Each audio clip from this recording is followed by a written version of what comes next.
मुसलमानों को आरक्षण मिलना चाहिए और सिर्फ आरक्षण नहीं मिलना चाहिए, वो कहते हैं कि पूरा का पूरा आरक्षण मुसलमानों को मिलना चाहिए। इसका मतलब क्या हुआ?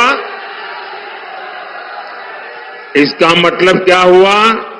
यानी एससी, एसटी, ओबीसी समाज को जितना आरक्षण मिला है वो छीनकर ये लोग पूरा का पूरा आरक्षण मुसलमानों को देना चाहते हैं। धर्म आधार हो ही नहीं सकता, धर्म आरक्षण का सामाजिक आधार होता है। कल एक बयान आया जिसमें लालू यादव ने कहा मुसलमानों को आरक्षण मिलना चाहिए और उधर झट से पीएम मोदी का जवाब आ गया। पीएम मोदी ने इस बयान को हाथों हाथ लिया। अगर यूँ कहें कि लालू के इस बयान से बीजेपी को मन मांगी मुराद मिल गई। इसके क्या है पूरे मायने, हम आपको समझाने की कोशिश करेंगे। नमस्कार, दर्श न्यूज़ में आपका स्वागत है। मैं हूं अनुराग। कल खबर आई, लालू यादव ने बयान दिया कि मुसलमानों को आरक्षण मिलना चाहिए। क्या उन्होंने बयान दिया? छोटा सा ही बयान था, अगर कहे कुछ महज शब्दों का ही बयान था, लेकिन इस बयान के मायने बड़े थे। तो पहले लालू यादव का वो बयान आपको सुनवा देते हैं जिसमें उन्होंने कहा कि मुसलमानों को आरक्षण मिलना चाहिए।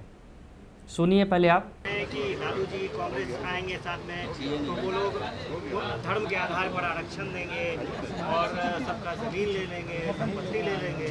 आरक्षण का पक्षधर है ना, वो तो संविधान को खत्म करना चाहते हैं, लोकतंत्र को खत्म करना चाहते हैं। ये बात को जनता के जहन में सारी बात आ गई है। इस तरह का बात चलिए मुसलमान में बांट देंगे, मुसलमानों के प्रति ऐसा कह रहे हैं कि मुसलमानों को हम आरक्षण दे रहे हैं, ओबीसी का लेकर मुसलमानों को दे रहे हैं। मुसलमानों में बांट रहे हैं, ऐसा नहीं कर रहे हैं।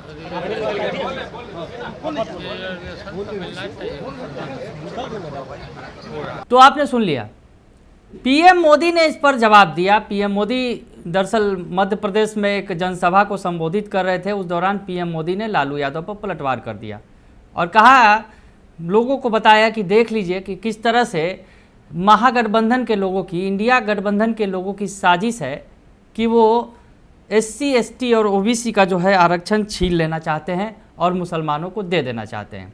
पीएम मोदी ने झट से मन से ये बातें कह दी। वो बयान भी आपको सुनवा देते हैं। जो चारा खाने के कारण जेल में है, जो पशुओं का चारा खा गए और अदालत ने जिनको सजा दी है, अदालत ने उनको सजा दी है, सुप्रीम कोर्ट तक सबने मान्य किया कि इन्होंने भ्रष्टाचार किया है। ऐसे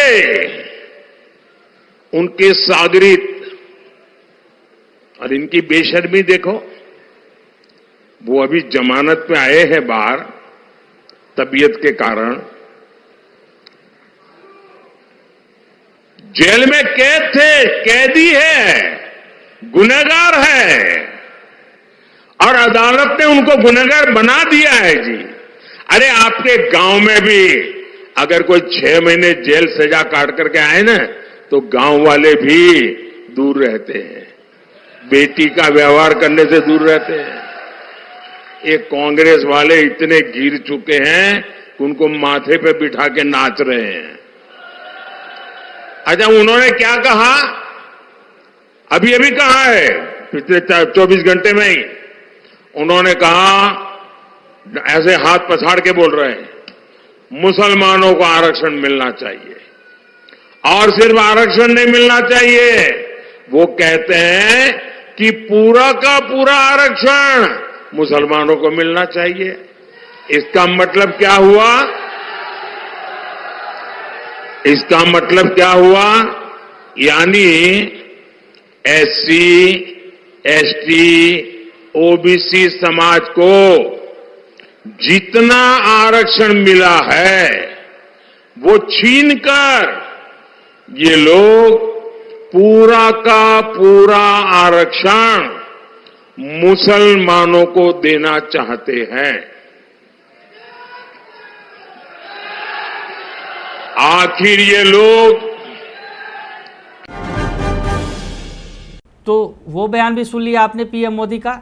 अब अगला बयान भी सुनवाते हैं लालू यादव का, जो कहीं ना कहीं लालू यादव पीएम मोदी के बयान के बाद बैकफुट पर आए और उन्होंने वो बयान दिया और कहा कि धर्म के आधार पर आरक्षण नहीं मिलता है।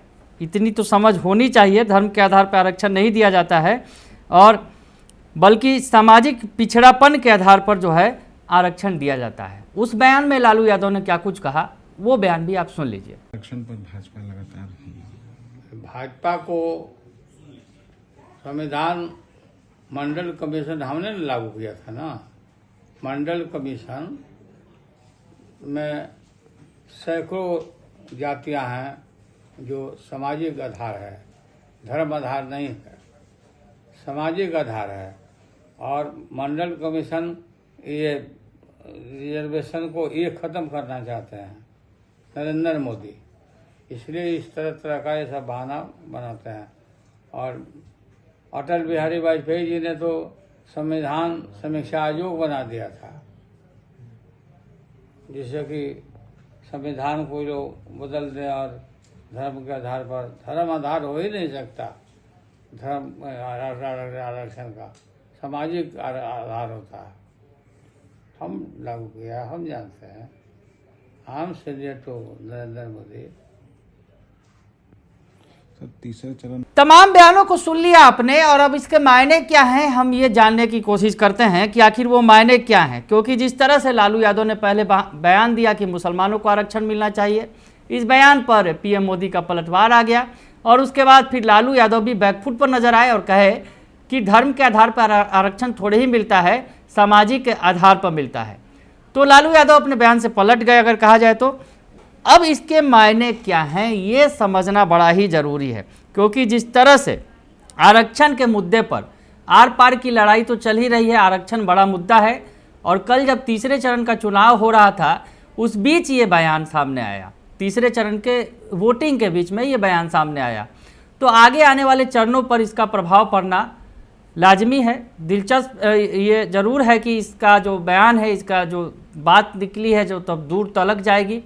तो ऐसी स्थिति में हम आपको बताएं कि लालू यादव ने जो बयान दिया उसके बाद बीजेपी ने उनके बयान को हाथों हाथ लपक लिया, पीएम मोदी ने भी पलटवार कर दिया तुरंत लगे हाथ। और उसके बाद प्रधानमंत्री ने, जो बीजेपी और प्रधानमंत्री चुनावी रैलियों में इस बात का जिक्र कर रहे थे कि ओबीसी, एससी और एसटी आरक्षण इंडिया गठबंधन वाले मुस्लिमों को देना चाहते हैं।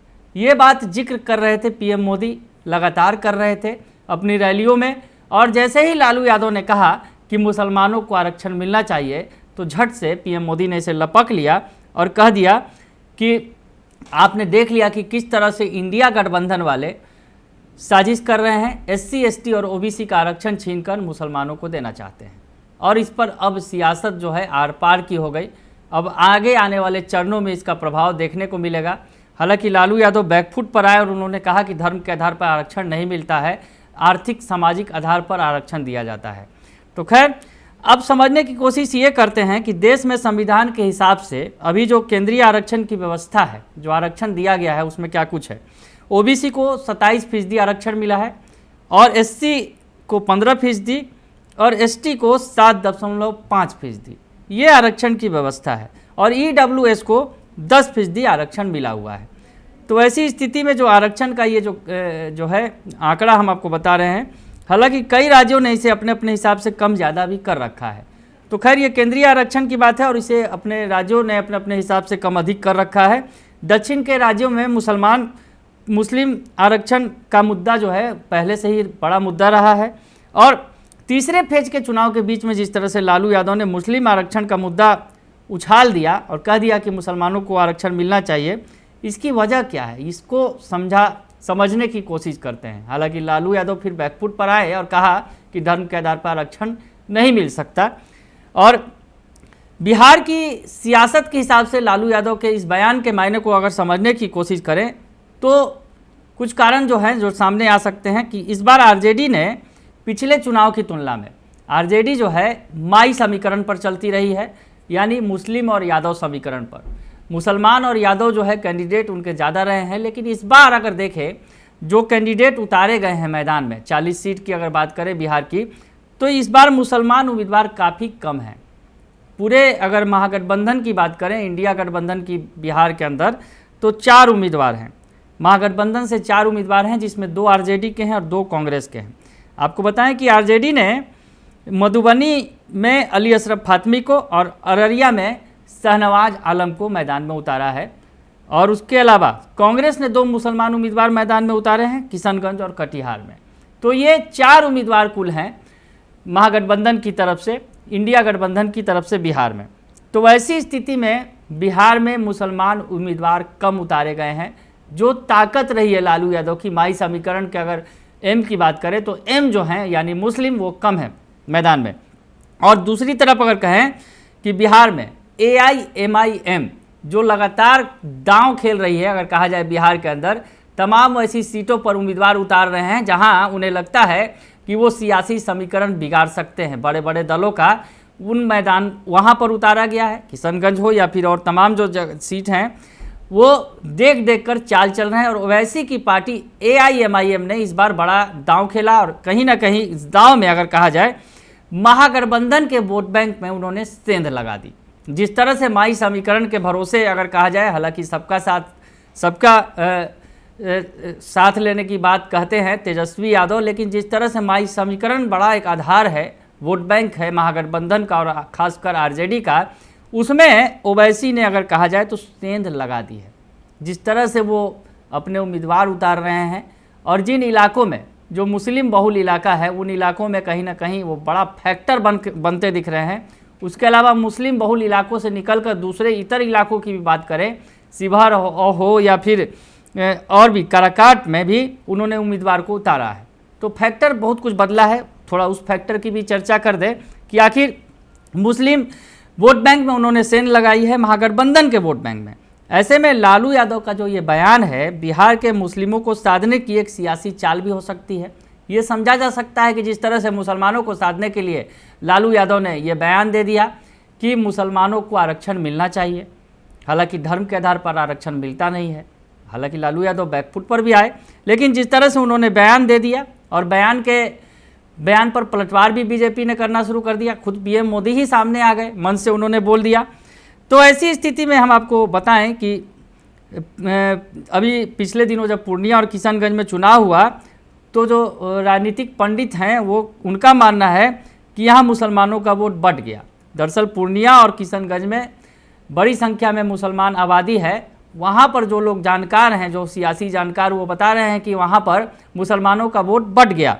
वैसी स्थिति में पूर्णिया में पप्पू यादव और किशनगंज में AIMIM ने मुस्लिम वोट में सेंध लगाई, जैसा कि मान रहे हैं जो जानकार हैं। दरअसल पप्पू यादव जब मैदान में पूर्णिया में उतरे तो वहाँ AIMIM ने अपने उम्मीदवार नहीं उतारने का ऐलान कर दिया।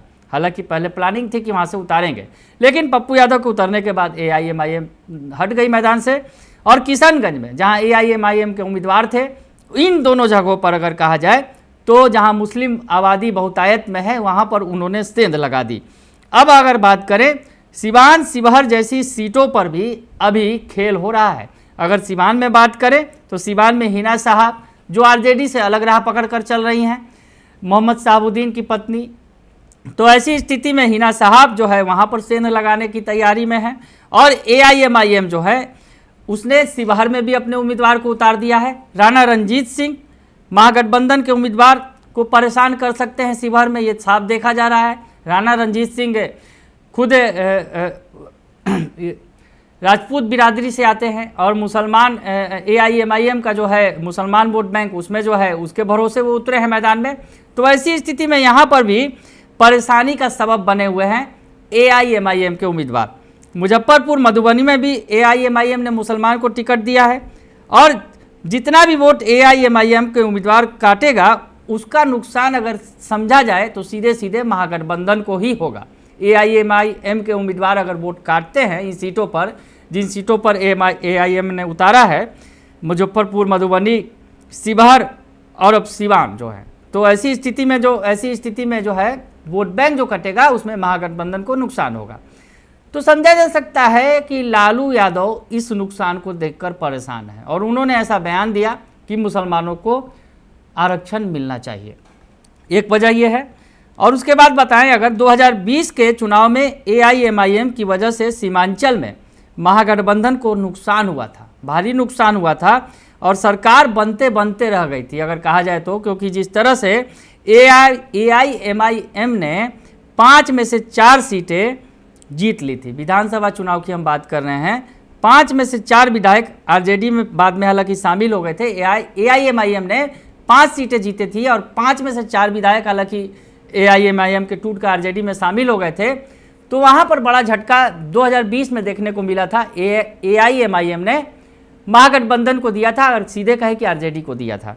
अब आपको और वजह जो है, जिस तरह से अभी नीतीश कुमार जो है लगातार चुनावी रैलियों में लालू यादव और RJD पर हिंदू और मुसलमानों को लड़ाने का आरोप लगा रहे हैं। नीतीश कुमार लगातार जो रैलियां कर रहे हैं उसमें इस बात का जिक्र जरूर कर रहे हैं कि जब लालू यादव की सरकार थी तो क्या होता था, हिंदू मुसलमानों को लड़ाया जाता था, लेकिन हम जब से आए तब से ऐसा होना बंद हो गया, ये नीतीश कुमार कह रहे हैं। तो ये जो है इफेक्ट कहीं ना कहीं इस पर भी जो राजनीतिक जानकार हैं वो मानते हैं कि पसमानदा मुस्लिम वोटरों पर नीतीश की पकड़ अब भी है। पसमानदा मुसलमान जो हैं, जो अगर कहा जाए गरीब तबके के जो मुसलमान हैं, उस पर जो है नीतीश कुमार ने पकड़ बना कर रखी है। और कहीं ना कहीं जिस तरह से नीतीश कुमार ये बयान दे रहे हैं तमाम मंचों से, सार्वजनिक रैलियों में ये बता रहे हैं कि किस तरह से RJD के शासनकाल में लड़ाई होता था, हिंदू मुसलमान के बीच की लड़ाई होती थी, तो वो अब नहीं हो पा रहा है, वो नहीं हो रहा है, ये कहना है नीतीश कुमार का। और कहीं ना कहीं जो है इस पर इफेक्ट डाल रहा है, खासकर जो पसमानदा समाज के मुसलमान हैं उस पर जो है खासा इफेक्ट पड़ रहा है। और हालांकि ये वोट में कितना कन्वर्ट होगा नहीं होगा ये बात की बात है, लेकिन जिस तरह से नीतीश कुमार जो है वो लगातार मुसलमानों और हिंदू के जो लड़ाई की बात कह रहे हैं और कह रहे हैं कि ये होना बंद हो गया है, तो जो मुसलमान में जो पिछड़े मुसलमान हैं उनकी पसंद अभी नीतीश कुमार हैं। तो ऐसी स्थिति में लालू यादव का जो माई समीकरण है कहीं ना कहीं उसमें सेंधमारी होती दिख रही है जिस तरह से। इस बीच जो है लालू यादव ने इसे समझकर, अगर कहा जाए सोची समझी अगर रणनीति के तहत इस तरह का बयान दिया कि मुसलमानों को धर्म के आधार पर आरक्षण मिलना चाहिए, तो ये भी समझा जा सकता है। और देश में अगर आपको बात करें तो 20% से ज़्यादा मुस्लिम आबादी वाली लोकसभा सीटों की संख्या 115 है। 2019 के चुनाव में NDA को 63, इन जो 15-100 ज़्यादा आबादी वाली 20% से ज़्यादा मुस्लिम आबादी वाली सीटें हैं उसमें NDA को 63 सीटें मिली थी, UPA को 18 और अन्य को 34 सीटें मिली थी। फिलहाल देश में तीसरे चरण का चुनाव जो है संपन्न हो गया है और अब 4 चरणों के चुनाव बाकी हैं और मुस्लिम आरक्षण का मुद्दा अब आगे आने वाले 4 चरणों में इफेक्टिव हो जाएगा, क्योंकि लालू यादव ने जिस तरह से कह दिया कि मुसलमानों को आरक्षण मिलना चाहिए। हालांकि लालू यादव तुरंत बैकफुट पर भी आ गए और कहा कि धर्म के आधार पर आरक्षण नहीं मिलता है और सामाजिक आर्थिक आधार पर आरक्षण मिलता है। PM मोदी ने जिस तरह से पलटवार कर दिया बीचों बीच में, तो अब जो है ये जो सियासत है आगे आने वाले 4 चरणों में खूब देखने को मिलेगी। और खास करके बिहार में भी चारों चरण में चुनाव होने हैं।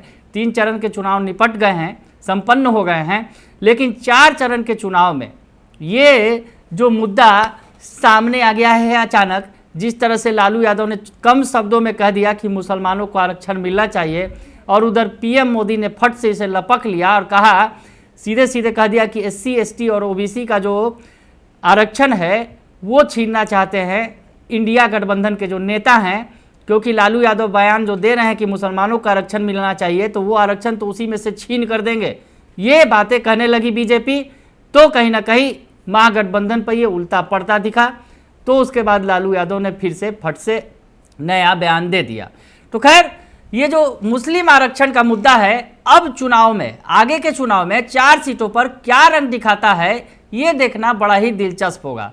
लेकिन लालू यादव ने जिस तरह से बयान दिया है, कहीं ना कहीं लालू यादव बिहार की सियासत को समझ रहे हैं और बिहार की सियासत में जिस तरह से मुस्लिम आबादी में, मुस्लिम वोटरों के बीच सेंधमारी हुई है, जिस तरह से अगर कहा जाए तो AIMIM ने बड़ी सेंधमारी की है। उसके अलावा कई अगर सीटों की बात की जाए, जैसा कि हेना साहब और पप्पू यादव ने खुद अपने दम पर सेंधमारी की, पूर्णिया में और सिवान में हेना साहब लगातार जोर लगा रही हैं, और इधर नीतीश कुमार जिस तरह से चर्चा कर रहे हैं लालू यादव की, इस तमाम फैक्टर के बीच लालू यादव खुद को महसूस कर रहे होंगे।